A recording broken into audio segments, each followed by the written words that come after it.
You're a busy professional. You don't have time for fluff. You need strategies that work, and you need them fast. Welcome to Busy Pro Fast Wellness with me, your host, Alan Welsh.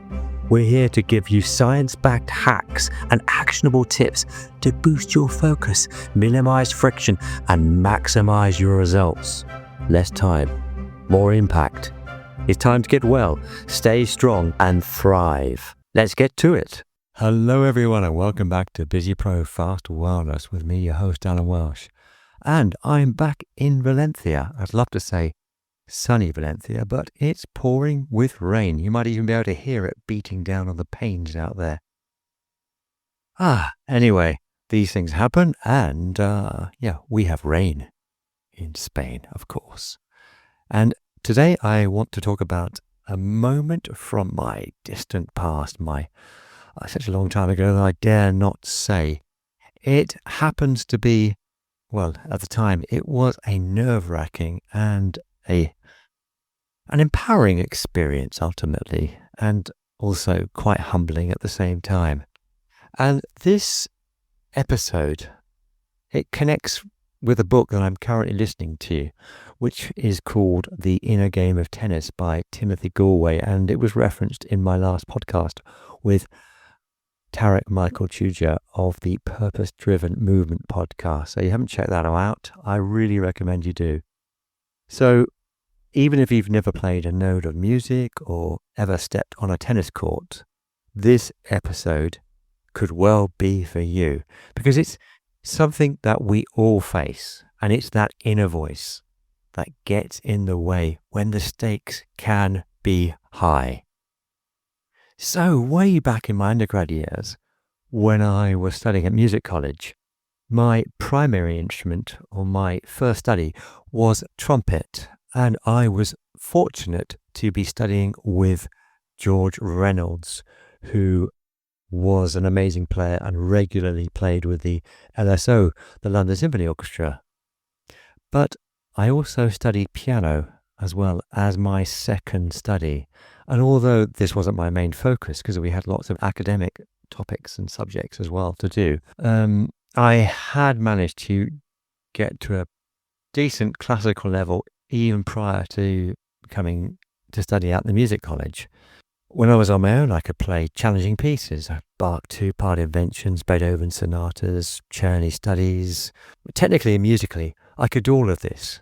However, the moment I had to perform in front of others, I was all over the shop. It was like I got a case of stage fright. I just went to pieces, and my fingers and my brain just became like jelly. It was as if somebody else had taken over my body. I just felt like I was possessed by another person, a player who was just prone to making constant mistakes. And my piano teacher at the time was the amazing Marios Papadopoulos, a brilliant musician who is still performing and conducting until this day. So he's appeared as a guest conductor and soloist with the Philharmonic Orchestra, the European Union Chamber Orchestra, the Royal Philharmonic Orchestra, and the London Philharmonic Orchestra. But he was a fantastically wise teacher, and he could see that I was battling essentially performance anxiety.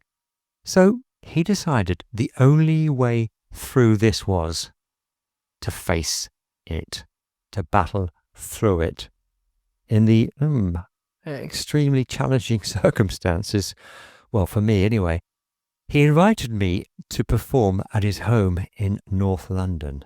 And this wasn't just for me to perform in front of him, but I was going to be performing in front of a room full of top-level concert pianists who would just turn up to his place to do workshops.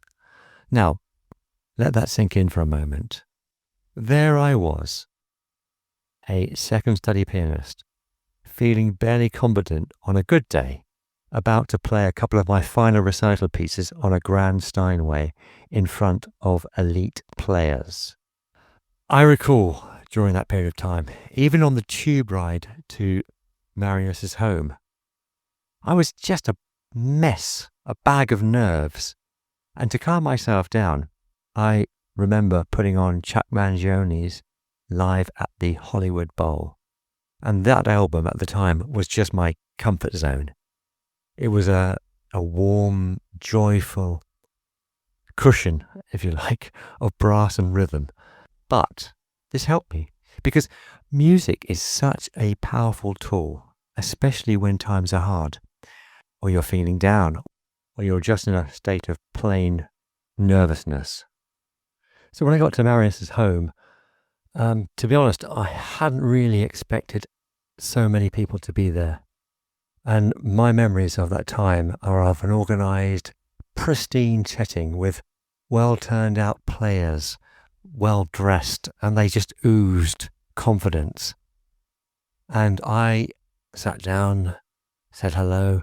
I listened to 3 amazing pianists. It could have been 4, it could have been 2. It's such a long time ago, but they played before me, and I was sort of hoping that Marios wouldn't call me. You know, that moment of dread you just want to avoid. But my turn came, and I sat down at the Steinway. My heart was pounding. I just felt weak with fear. And I played through my pieces as best I could. And just remember thinking, oh gosh, let's just get through this. No mistakes, no blunders. This is just going to look so embarrassing. But I got through it and I didn't make too many blunders. I think there was the odd mistake here and there, but, you know, I felt distinctly out of place.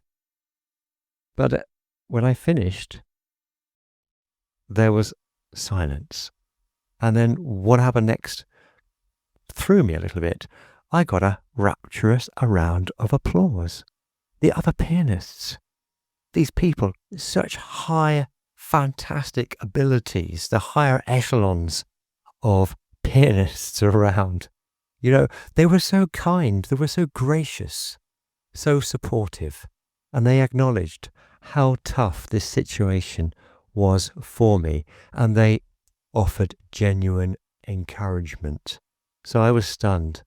I don't know what I was expecting really, but I wasn't expecting that. So that really gave me pause for thought, and I think somehow it might have motivated me, and I went through a phase at that point of thinking, I can do this. So a couple of months later, I did my final recital. Same pieces. I added an extra one that I hadn't played because I didn't play for too long at Marius's place. But this time, something had changed. I totally nailed it. I couldn't have played any better if I'd wanted to. And I knew that I had done the best. I was so happy when I came out of that recital. I didn't care what result I got. I ended up getting a good result, but I didn't care because I knew that that was it. I couldn't do any better. So the question is, what changed? And I think I stopped trying to control everything. I just let go of that constant self-monitoring. I trusted the music. I trusted myself. So this is really where I want to connect this up to the inner game of tennis. Because Gallwey talks about 2 selves. He talks about self 1, which is the thinking, judging mind, and self 2, which is the doer, the intuitive, the natural self. And my self 1, it used to scream in performance situations, don't mess up, don't screw up, you're going to do it, you're going to make a mistake, you're just not good enough. But that workshop and that final recital helped me shift. And I let self 2, the doer, the intuitive, the natural self, take the lead. So here's the question. Where in your life is your self 1 running the show? Where are you overthinking something you're already good at? Next time you're under pressure, try this. Pause. Breathe. And ask yourself, can I trust myself too right now? And that shift could make all the difference. So before we wrap up today, here's something simple you can try. I always like to bring in some sort of practical element wherever possible. And we're going to try this now. So you can do this to connect with your own self too.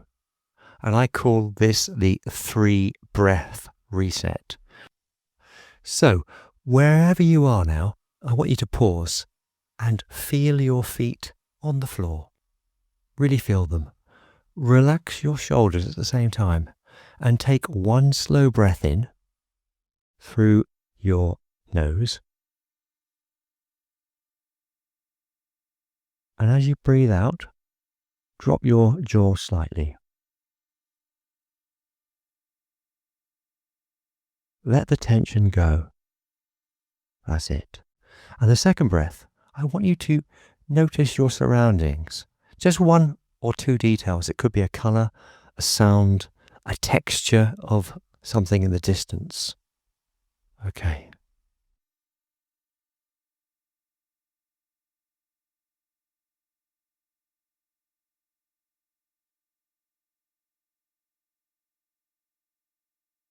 And for your third breath, I want you to bring your attention to one part of your body. Could be anything, your hands, your feet, your arms, your shoulders, whatever you want to focus in on.